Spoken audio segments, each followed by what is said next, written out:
of an agenda. I just, I've been, actually, I've been waiting months and months to speak with you after he put the idea out. And so I did kind of come as, hopefully, as an empty container. Yeah. When I was in India, um, I learned about the twin methods of the hard and the soft, and that Westerners tend to go for the hard way, working, striving, translating, studying Pali, meditating in a hard way, going on trips, tudong, austerities. It There's just so much of that, and that then there is the soft way. You could say also that the hard way is to gain the skills well enough and develop the ego well enough so that you can drop it. And the soft way is just letting things go in a kind of a soft way. But over time, I've become quite curious and actually uh, can see that if someone who is on the hard path is going to make real progress, he will have to someday do it all so hard that he gives up, either in success or failure. That in fact, this is what happened to the Buddha. That he was really tough dude. He was into those high jhanas and sitting long times, and then he was into the austerities to the point that he nearly killed himself. You've seen statues of the starving Buddha, I'm sure, or the fasting Buddha. And then he recognized that that was not the way to go. And so he developed the middle path. And the middle path is a place between the extreme of working very hard and the other extreme of living a life of sensuality and getting nothing done, but working at it in the wrong way. And then the middle path is basically just sit down and do nothing. And that's the soft way. And everyone who is going to actually learn to practice correctly has to take that final soft way to give up striving, to give up um, uh, wanting something. For instance, many of the Westerners, both Hindu and Buddhist, use the word enlightenment and want to strive for it. It's a goal to get. And Yes. enlightenment basically has the twin qualities of turning the lights on, having the light of day, seeing things clearly, and then dropping it all. Mm. Everything that you see, you set down. So if you see that you're striving, set the striving down. Become empty. And what that means is that after you set all that stuff down, you actually become light. You become lightweight, cheerful. Everything is okay. We don't need superlatives anymore. We can give up, Mm. uh, even we can give up our grandiosity, like wonderful, Mm. marvelous, into everything's just okay. Everything is fine. Not a worry in the world. No Mm. problems. Yeah. And this is Well, the actual real Eightfold Noble Path that the Buddha teaches. Is the Eightfold Noble Path to gladden the mind, brighten the mind into the state of everything's okay. Not to worry about the past and try to fix it, and not worry about the future because you don't have it yet. And just be here now with nothing to do, no place to go, and everything is easy. And yet, even when people hear that, they still strive. Yes, that's exactly what John Mann was pointing out, and I really appreciated that he was courageous enough, because everyone else in that ashram was just lockstep, following what they were told and engaging. You know, and it was very hard for me because I wasn't the work harder kind of guy. Like Rudy was just like on fire. Yeah, I love it. I love it. And it's hard for me to be in the middle, stay in the middle. Yeah, I I struggle with that.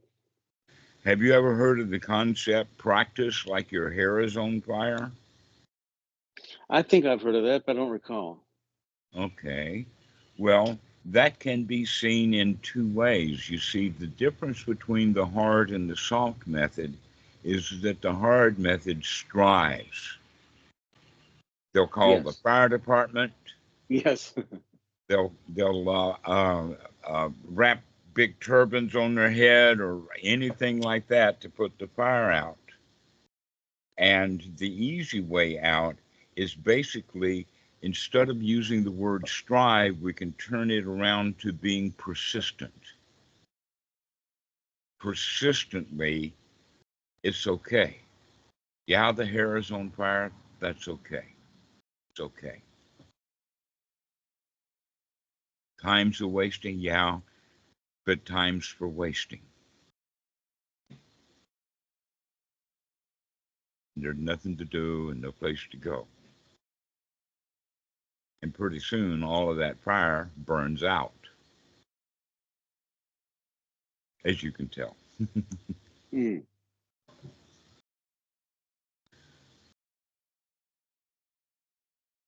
Yeah, I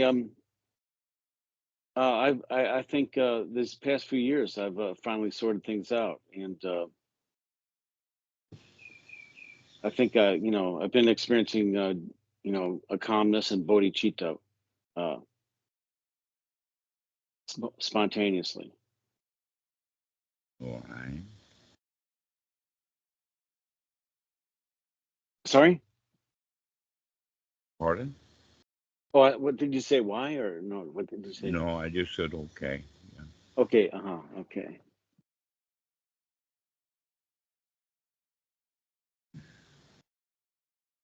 So, what can I do for you? Well, uh, you know, I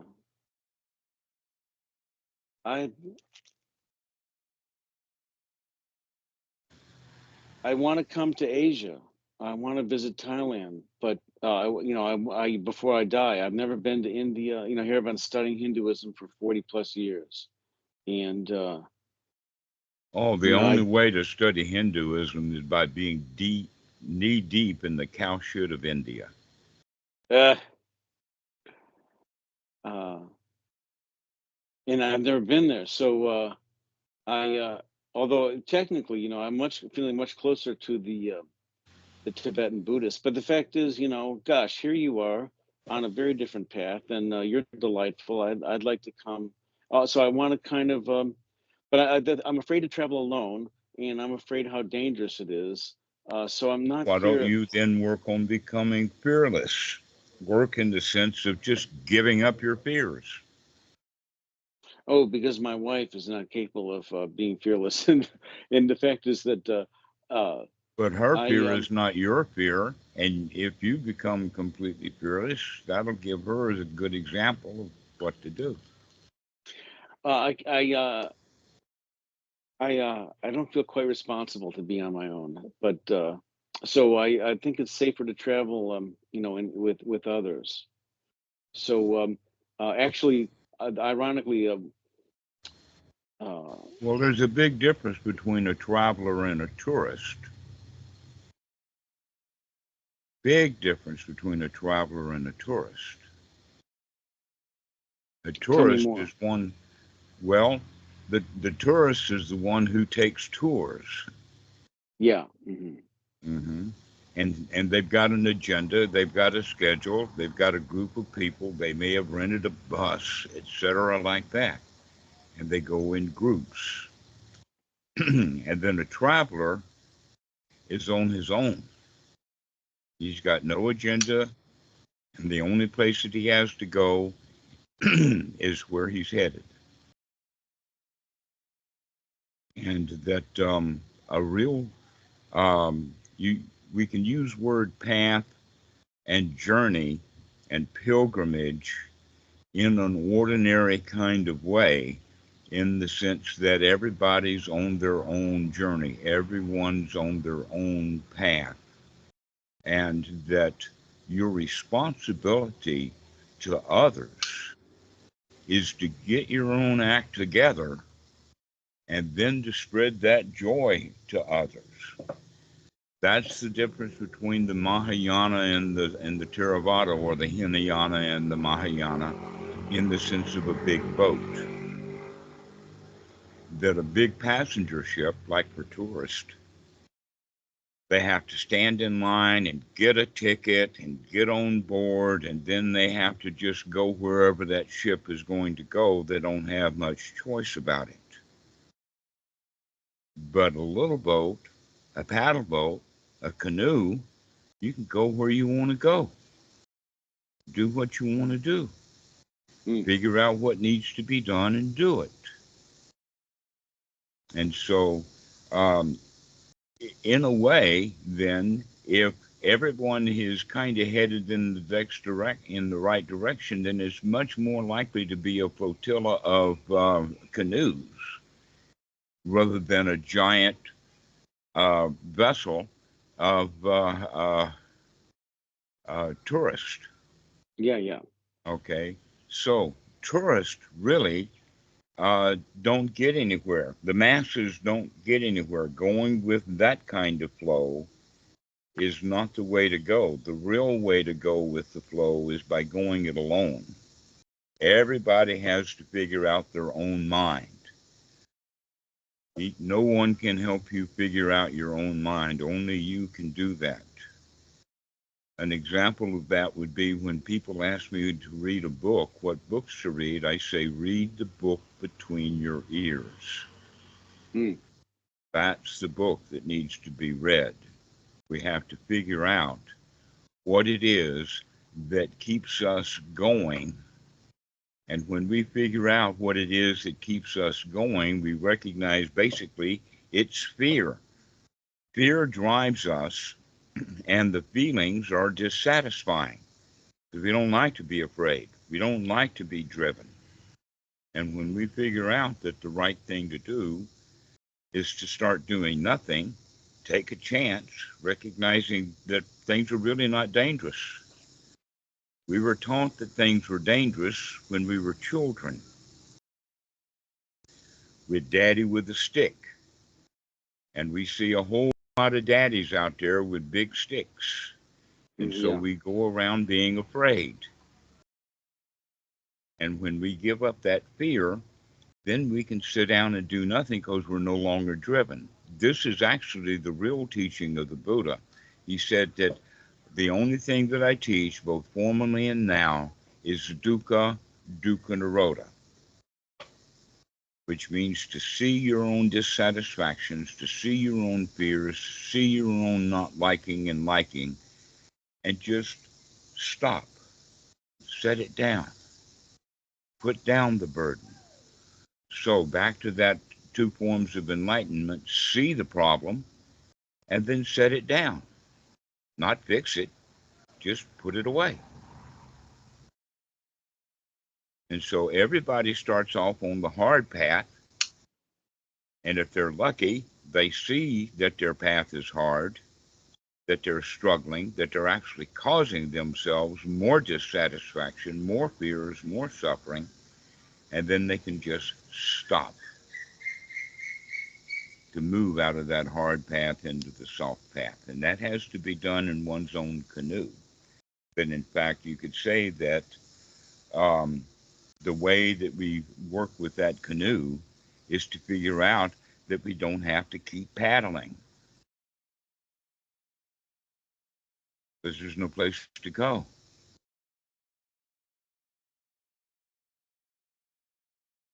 So we can set that paddle down and just relax.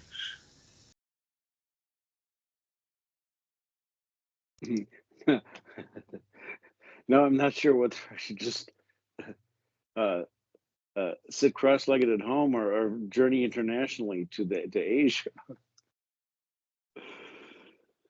Well, I think maybe in the I think traveling to Asia, you find some people that are sitting around doing nothing, and you'll sit down with them and do nothing. yeah, that's what I want to do. I'm thinking I'd like to stay at ashrams. Is that a As far as I know, there are no ashrams in Thailand. Well, that's not true. There are some. There's Ekosan and Erdogan, rather, in Bangkok, and there's also another temple that I know of on Selam Road. There's probably a few ashrams in Thailand uh, tucked away, but most of the Thai people really don't know the difference between a wat and an ashram. They yeah, don't yeah, really yeah. care. No. I said yeah. The concept of wat is new to me, but yeah, that's if I'm going to Thailand, stay. I don't want to stay at ashrams. I want to stay at wats. Yeah, Okay. and there's plenty in Thailand, and they offer accommodations, do they not? Uh, I would go so far as to say that in general around Thailand, that about half the people who live in a wat are lay people. Yeah, and they're permanent residents or transient residents or Well, transient residents in and out, uh-huh. 6 weeks at a time, maybe long term. Wats have gardeners and they have cooks and all kinds of things like that that people take those duties on and live in the wat. Neat, and it's affordable. Everything in Thailand's quite affordable, right? Pardon? It's affordable. It's inexpensive with the right to stay I in a lot. I would say that if anybody charges you money, you pay that money and turn around and walk off. Do not pay for the Dhamma. Really? Well, I thought it The was Buddha said obligatory to that the be. Dhamma is Oh, free, it's priceless. Putting a price on it devalues it. well, not to pay for the dharma. You saying the Dhamma or the Dharma? The Dharma. Well, you're putting an R in it. Oh, the Dhamma. No need The to put an R in ah. it. That the ones that have R's in it is generally Sanskrit, and the ones that have no R's is generally the old Magadhi language that is known as Pali. Oh, cool. Oh, cool. Okay, so karma, kama, dharma, Oh, dhamma,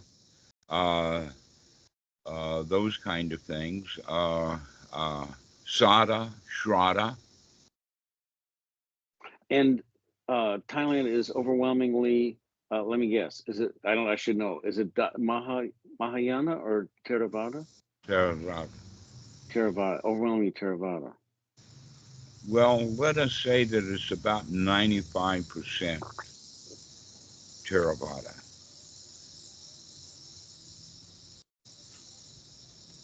Cool. Actually, been an old history in this area of Thailand 1,500 years ago.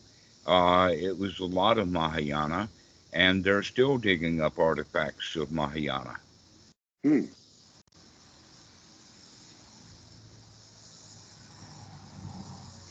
But virtually no Vajrayana in Thailand. No, Vajrayana is actually a word from Tibet. Now, here's something that is very interesting, and that is that many people see Tibetan and Zen and Theravada, etc., very much like Christianity, with divisions and sects and Presbyterians and Calvinists and Catholics and Baptists, all at war with one another, saying my religion's better than yours. But in the teaching of the Buddha, it's all more or less culture. In other words, you have the teaching of the Buddha, you have Buddhism, and then you have a huge amount of Tibetan culture. But the real teaching of the Buddha has seeped into Tibetan culture so that most Westerners can't see the difference between Tibetan culture and the teachings of the Buddha. The same thing is in Thailand, that people can come to Thailand and then they see that Buddhism, the teachings of the Buddha, has been melded with the old animism of the Thai culture from many, many centuries ago. But the teaching of the Buddha and Thai Buddhism are intertwined. The same thing with Zen, that in Japan, in Korea, and in parts of China, Okinawa, that area, you have the culture, the Japanese Okinawan culture, etc., and then you have the teaching of the Buddha that have come into that. You could think of it like this. Have you ever, you probably did enough math in school to know the Associative Law of Multiplication, Yes. which is basically the Associative Law of Addition. Okay, Yes. so A times B plus A times C means that you have the common A, you can pull that out, and then you have B plus C times A, right? That's the Yeah. associative law, okay? This is the way of looking at Buddhism, is Buddhism A plus some culture, Yeah. all right? A really good, clear example of that is that the Dalai Lama in 66, 67, sometime in that time frame, actually, before the Chinese government got into a snit, the Dalai Lama was in Thailand to visit my teacher, Bhikkhu Buddhadasa. We've got a video of that where the Bhikkhu Buddhadasa was teaching Paticca to the Dalai Lama. Now, in Thailand, Bhikkhu Buddhadasa is held extremely, extraordinarily high regard as a profound teacher. And yet, in the world, in the West, the Dalai Lama is the Itzkaditz. And nobody knows much about Bhikkhu Buddhadasa. But the Dalai Lama considered Bhikkhu Buddhadasa his teacher, his elder spiritual brother. And so if the Dalai Lama and Bhikkhu Buddhadasa can share that camaraderie, that kind of takes the mickey out of Thai Buddhism, Theravada, and Vajrayana, and Tibet. The Tibet is just culture. It's mandalas, it's a toku, it's staring at images. I forgot what they call it. Tonkas.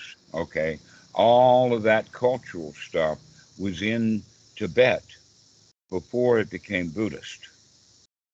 Yeah. Yeah. The Bon. Right, It's all the native Tibetan Book of the shamanism. It's Dead all and the native Bardo shamanism. and Yeah. all of that stuff is just old Yeah. Tibetan culture. Yeah. And Westerners generally can't tell the difference between all of that Tibetan hop-to-dop and the actual teachings of the Buddha. Yeah. Yeah. And after all, it was a Hindu, Padmasambhava, Guru Rinpoche, who really brought Buddhism to the Tibetans, right? Or Hinduism, yeah. Or wait, was he a Actually, Buddhist? you could say that Tibet was thoroughly Hindu for many, many centuries Really? before Buddhist culture, Buddhist teachings came. Just Yeah. like Yeah. you could say, in fact, that using the word Hindu loosely, and probably a better word to use would be animism. Yeah, or Or shamanism, right? It all came from shamanism. After all, before there was any Buddhism or any language, there was shamanism. there was animism, right? They Yeah. would Yeah. worship anything. Yeah. They'd worship anything.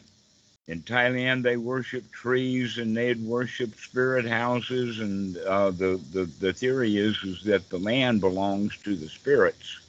And if you come build your house there, you're taking away the land for the spirits. And so you need to build them a house too. And so that's why they have spirit houses in Thailand. But that's not the teaching of the Buddha. That was old animism. Yeah, yeah. All right. And Tibet was full of animism. Well, basically, you could say even in India, there is no such thing as an entity Hinduism. In the south, they have that one thing, and in the north, they have something else. And Yeah, oh it's all yes.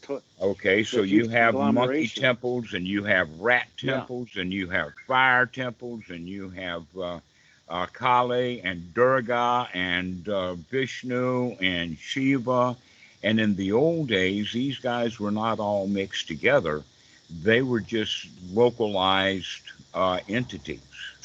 Yeah, yeah, sure. And so, in that regard, Laos and Cambodia and Vietnam and Thailand and Burma and Sri Lanka and India and Nepal, all in Tibet, all in the old days had a similar religion that we could put under the label of animism. But Yeah. the more common word would be Hinduism, but even the Indians don't like Hindu. That's a British term that was put on. Ah, ah. Yeah, yeah. So And oh, the parenthetically, teaching just of the Buddha is actually quite radical to all of those teachings. mm, Okay, and the big ratification is that all religions suck up to some deity, to yes, Vishnu, Brahma, uh, Kale, Joita, all of that kind of stuff. And in Christianity, you have prayer for God and forgiveness and the golden rule and taking Jesus as your Savior. In Islam, they have the mercy of Allah and jihad and all of that kind of stuff. And it's always one's relationship with the big daddy up here, the daddy with the yeah, stick. yeah, yeah, All right. And that the entire teachings of the Buddha is the teaching there is no daddy with a stick. That's your delusion. And your relationship to the daddy with the stick is your problem. And if you give up your relationship to a daddy with a stick, you'll find out that you can live a very easy, happy life. No yeah, stick necessary. That's actually the coming out of the hard. The hard is the relationship with the daddy with the stick. yeah, And when you give up the daddy with a stick and take on your own personal responsibility, you wind up having no responsibilities anymore. All those responsibilities came from your delusions about a daddy with a stick.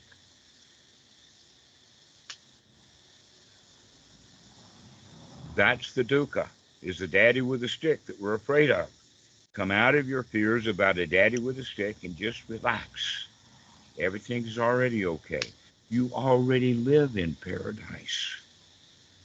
yes, We're already there. yes.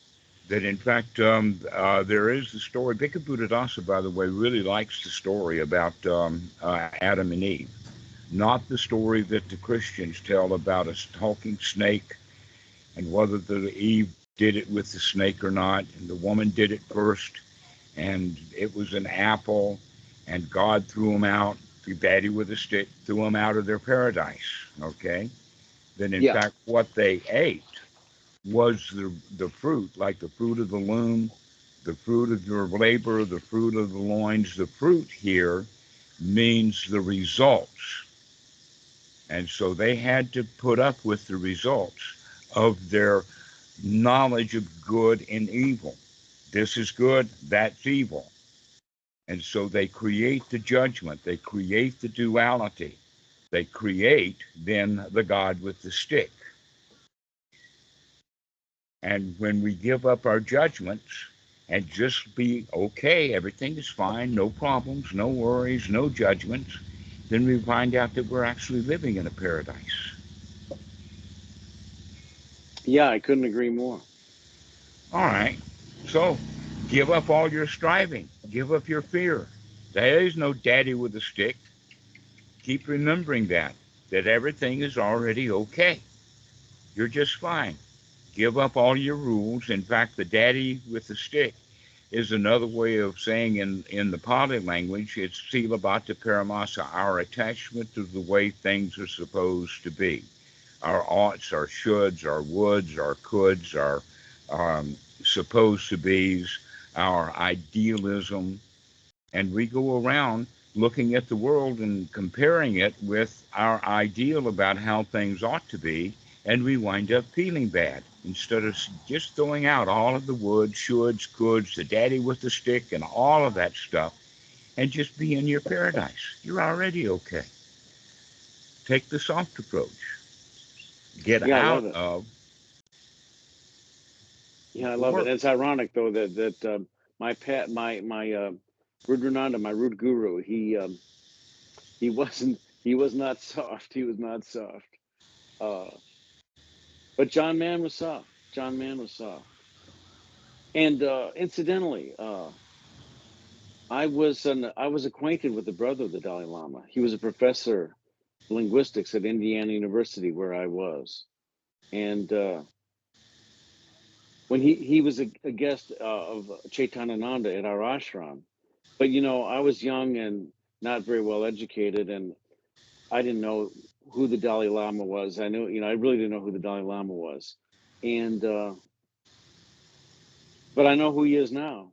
And ironically, I felt that Actually, what you know is his reputation. You don't know him. no, I don't know him, but You know, yeah, you know of his reputation. I know about the structure of the hierarchy. So I talked. His brother was telling. He would tell me about how his neck used to hurt meditation and how long they'd have to sit. And the interesting thing is, like, Well, how long you have to sit is those who have a daddy with a stick and they're striving, they're working.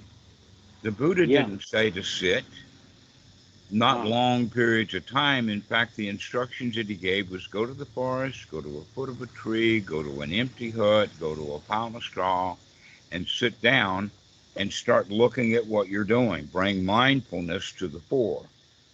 yeah, Recognize what thoughts you're having yeah, and change them.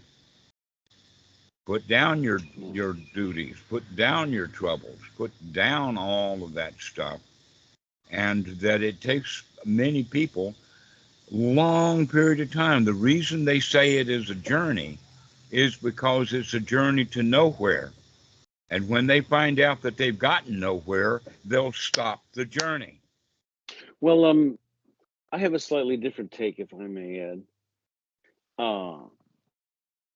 Uh, one fascination I have with the Dalai Lama is that he is the 13th Dalai Lama, and that his practice is that of volitional reincarnation. And The Dalai Lama does not believe in reincarnation. There's really strong evidence that you don't know about, but the obvious one that's public is he says he's not coming back. Have you is that heard that? right? Yeah, he says he's not coming back. He's finished with that toku. And there was some political reasons behind it. In the 1995 something in that period of time, there was another one born called the Panchen Lama, and the Chinese government kidnapped the kid and then Right. The substituted Chinese him with. think that the Chinese want to own this lineage, right? Well, they Is want that to is that a own fair? everything. That's the Yeah, hard with it is they want to own everything. yeah, yeah. Whatever they've got is not enough. And so, That's what very came to human, is to me? just want more and more and more and more. And so they did that. But when the Dalai Lama figured out that if he is reincarnated, that the Chinese will take that as an advantage. Oh yeah, I think I understood that, right. So I'm kind of obsessed with this concept of bodhisattvahood, and for me, meeting the brother of the Dalai Lama uh, was like the first person I could point at and say, well, that guy, there's no denying that that guy's a bodhisattva. Well, let's talk about the bodhisattva for a moment. The bodhisattva is the one who strives. Bodhisattva is the one who wants, in fact, you probably heard the expression of, may all beings be happy, may all beings be enlightened before me, and then I'll come in last. I've got a big job to do. Okay? Now, imagine that you've got 10,000 bodhisattvas outside the gates of enlightenment, and they've gotten everybody else in except for these bodhisattvas, and now they start fighting with each other. You go next. You go next. I'm going to be the last one in. You see, the bodhisattva trip is a big ego trip. And Well, it shouldn't be the like that. It beautiful should not part be like is that. that the gate to enlightenment is an open gate. It's like a swinging door. It swings both ways. Sometimes you're in, sometimes you're out. But the bodhisattva is one who strives to try to help others. That's the gate. That's the journey to nowhere. You don't see yourself as a bodhisattva? Pardon? You don't see yourself as a bodhisattva? I'm not sure what you're saying. You're asking me, am I a bodhisattva? Yeah, yeah. No, You don't think so? no, not at all.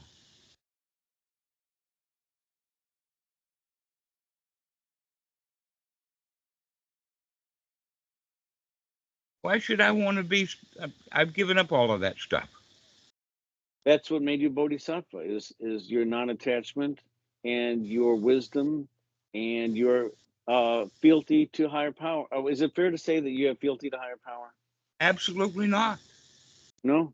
No, the highest power that there is that I know of is my own mind. Nothing can affect this mind. And if something affects it, I can see that and throw it out before it actually does any effect. But whose mind is it? Is it your mind or is it the It's Atman? not Is it the mine, it's universal just mind? mind. It's just mind. It's the universal mind, which is higher power. Well, I wouldn't say it's universal, but everybody's got one, all the humans at least. But in fact, the dogs that I've met and known, they've got a mind too. But Just because it's prolific and all over the place but doesn't make it universal. You see, you're kind of thinking that it's collective. The paradise that I live in, let's define God for a moment, because that's what you're actually talking about is some higher power, and that's normally what we define God as, right? well, I would say it's equivalent with the eternal. It's merely the eternal. But there is nothing eternal. Everything is changing. Yes, Anicca it's vata changing, sankhara upatavaya domino. Everything is changing. and it is eternal. Nothing is eternal. The God of the old Jews, Yahweh and Allah and Elohim and Abba and all of those dudes keep changing. Yes, they're manifestations of the universal mind. No, They're they're all bodhisattvas. manifestations of greed. They're manifestations of ill will. They're manifestations of human ignorance. People make You don't. that shit up. You think? Oh, it's okay to make it up if it's in good faith, is it not? You're saying Well, they acted in bad faith. If they act in bad faith, if they act on their own, I would in their rather own them act out of wisdom rather self-interest. than faith. That faith is, in fact, really stupid. Faith is really, really stupid. Then, in fact, that's what we mean by faith. Good faith. I'm saying good faith. Good faith, meaning uh, Well, uh, the good faith then is without ill believing will. in things that don't exist. And bad things would be then that you could think that you could get away with doing anything because there's nothing that's going to stop you from doing bad things. Yeah, something like Crowley said. Hold on a second. My wireless hands-free is dying. Hold on. Oh, can you hear me now? Yes, I can hear you. Okay, good. I can hear you. Yep. So I would not go for good faith and bad faith. I would go for see what's going on, to see things clearly, to see things with wisdom, to see the way things are headed, where they're going, rather than holding faith. I mean, here's an example of that. People have faith in Jesus as their Savior, right? Yeah. Okay. have What's his name? Christopher Hitchens. Have you ever heard of him? Oh, yeah. He's terrific. All right. Christopher Hitchens has the perspective, and then in fact he's got a challenge, and the challenge is name me one good thing that a Christian or a religious person would do that an atheist would not do in good faith. And then the other side of it is that tell me a few things that Christians would do bad, that they would do things unwholesome and harmful that an atheist wouldn't do. And the number of things that Christians will do in the name of their faith in God that is harmful, destructive, unwholesome is manifold that Yes. an Yes. atheist wouldn't Yes. do. Yes. Okay. So this is the word that I'm talking about. You're using the word faith.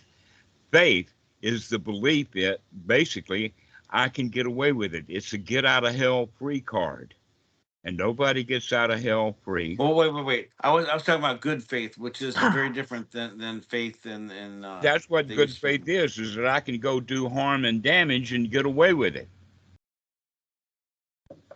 That's not good faith. That's good faith. That's what Christians have is good faith. Well, those are Good not faith Christians. They is that merely I can call get themselves Christians. forgiveness. And Hmm? by the way, if they're Trinitarians, they're not Christians because Christ was a non-dualist. He practiced Advaita Vedanta, did he not? Well, I don't know of anything about a Christ. I do know that there was most likely a historical Jesus who had a whole lot of good stuff to say. But when you call him the Christ, you're immediately making him into a magical, bad faith kind of dude. Well, I just think of him as a bodhisattva, one among many. Well, let us say he strove. Since you're talking about that, he taught a lot of good stuff, but he did some really bad things. What did he do bad?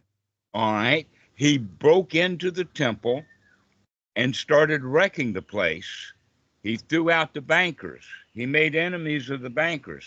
Now, if he had done things correctly, and I would assume that the Buddha would have gone and established a relationship with Caiaphas so that Caiaphas would listen, hey, why don't you take all the bankers and money changers and put them outside of the temple?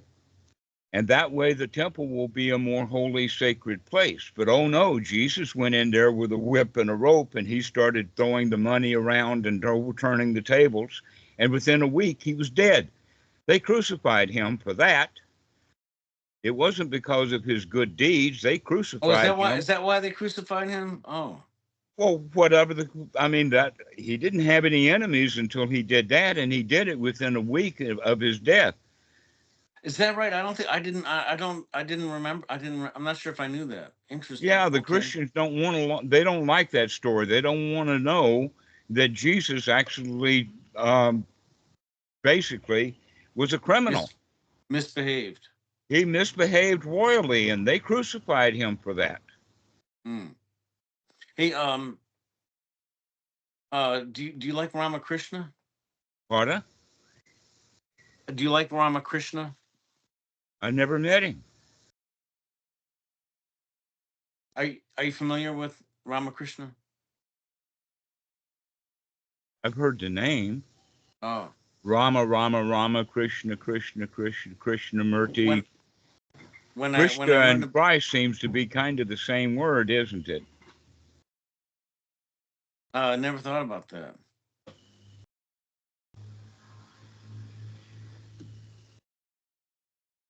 It means somebody special, the anointed one. You're talking about the Ramayana? No, Ramakrishna. He was mid 19th century. That was before He my time. Sorry. he was famous for being loved by the Muslims, by the Hindus, and the Christians. And The same he thing was true with Guru Nanak, but we've wound up with the Sikhs. uh, He was 16th century Guru Nanak, and he was trying to combine the Hindus and the Muslims, and what he wound up with is just starting a new order, Sikhs. okay. Well, so let me ask you, if I wanted to uh, break the ice in Asia, uh, would it be a good plan to fly into? Are you? How far are you from Bangkok? About 900 kilometers. In which direction? Well, you can't go 900 kilometers north, so it must be south. I'm in South Thailand. Ah, south. I see. So I've been thinking that Bangkok is the place for me, partly because I want to play table tennis. I love to play table tennis. You'd be Uh, better in Hong Kong doing that. oh, is that right? Isn't it not that popular in Thailand? It was all the time that I've been in Thailand, all of these years, I never heard of anybody playing table tennis. Really? Not as a Oh, big deal. oh, wow, interesting. Oh, Hong Kong's the place, huh? Right. Well, Hong Kong is a whole lot better place for table tennis than, let us say, the internals of China. But China used to be really big on table tennis. Aren't they? Are they not? Are they no longer? I haven't been following. I don't know. Oh, I think it's still a national obsession. Well, they've got several national obsessions. There's just a bit different national obsessions than, say, the U.S. or UK or Russia. That's part of the problem with having nations is that they have national obsessions. Yeah, yeah, yeah. So if I came into Thailand and then um, There's if a I want to lot of get Wat and temples to visit in Thailand, in so Bangkok. we so They why call it bother the with city. They call it the city of temples. so should I try to visit India and Thailand at the same time, or should I make different trips? Is it too much to do both at one in one trip? Well, it depends upon how long that trip is. Are you thinking about 30 years for a trip? Yeah, well, I was thinking maybe a month at the most.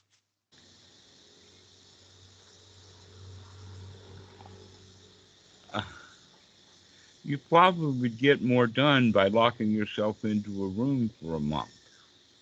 Mm.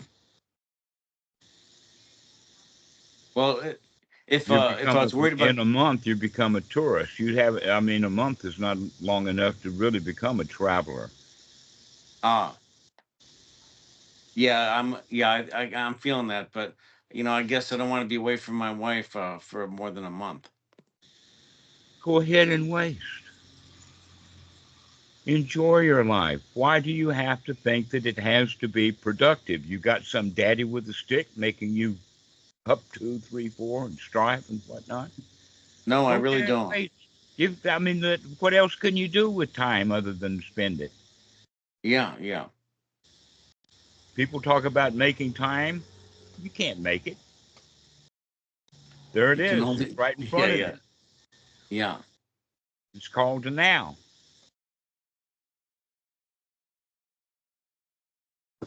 Ram Dass was big on be here now. I wrote a book by that name. Yeah, I read that when I was 13 years old. Read it again. Be here now. Yeah, yeah. So where Great you book. are, be here. You don't have to go traveling to India or Thailand or anything like that, because all you're going to do is make yourself tired and more confused.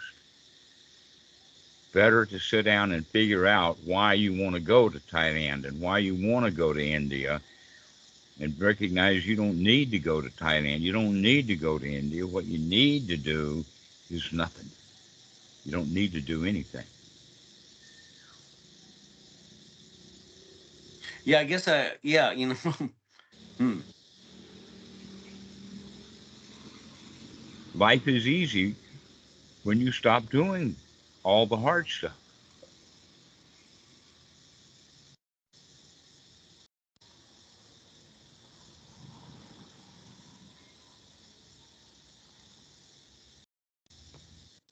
I don't fly anymore.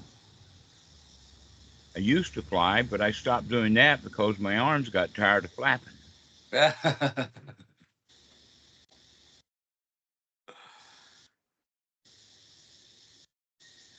Yeah, I guess I have this feeling. I get somewhere. I feel like I want to travel to Asia before I die. But like you're saying, uh, okay, it's optional. It's not like I have to. It's like if I can do it, fine. If I can't do it, fine. Right. Look at all the things that you want. That you want something, and that keeps you busy trying to get what you want. If you were already satisfied with everything, you wouldn't want to go anyplace. You wouldn't want to do anything. That you're already satisfied. When are you ever going to become satisfied? Because tell you what, you go spend a month or two in India or a month or two in Thailand, you're just going to come back with just more wants, Hmm. more places to go, more temples to visit, more Nepals and Tibets and Chinas and all kinds of places that you want to go. Well, now you've ruined my evening. I hope you're happy with yourself now. Well, I was happy before you called. That gives me great peace to think. I don't have to do that. I don't have to do that. I don't have to do nothing. You don't have to do anything. Relax and enjoy. You're already old enough. You're another John Mann. Yeah. Forgive Pardon? me for saying. Oh, I just appreciating that I love John Mann dearly, and I love you. I love how you're so peaceful and spreading your joy and helping me to understand that just take it easy. Yeah, take it easy. There's no daddy with a stick chasing you around. Take it easy. Sit down and enjoy your carrots. Thank you. No place to go and nothing to do, and the spring comes and the grass grows by itself.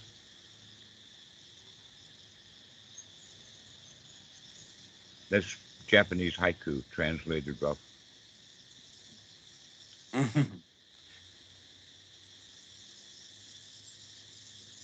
Yeah, don't worry, be happy. You don't have to worry about India. You don't have to worry about Thailand. You just sit down and enjoy your life.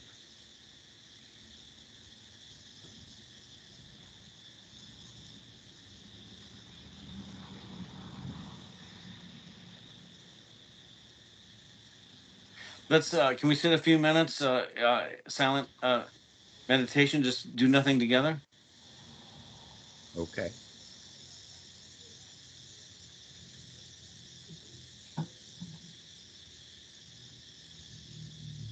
Let me get comfortable.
Well, thank you so much for giving me some peace and helping me break my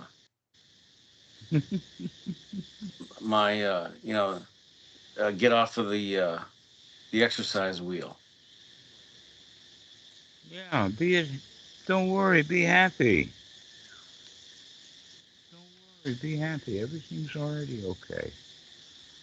You live in paradise. You just judge it to be not paradise. It's not good enough yet. Well, I've been, like I said, the bodhicitta been coming to me, and uh, I've been feeling really very peaceful. Um, yeah, I've been feeling it comes to me, and but I needed to hear from you. This, I needed to hear it, and I thank you for telling me what I needed to hear when I needed to hear it. You're a beautiful man. Good enough. You're a great teacher. Good enough. I like that. Good enough. Yeah, everything's just adequate. Everything's okay. So beautiful, so calm, so peaceful. Well, thank you so much. I'm going to be seeing Michael in the morning, and I'll give him your regards. All right. We'll Thank you, see and you. I'll Call. see you around. All right, call again. Thank you, sir. Omani Padme Hum. Ubi dumi gabi gabi ra ra sis boom ba kyrie eleison in excelsis deo. Don't worry, be happy. All right. Don't worry, be happy. Have a nice afternoon. All right, we'll see you. Thank you.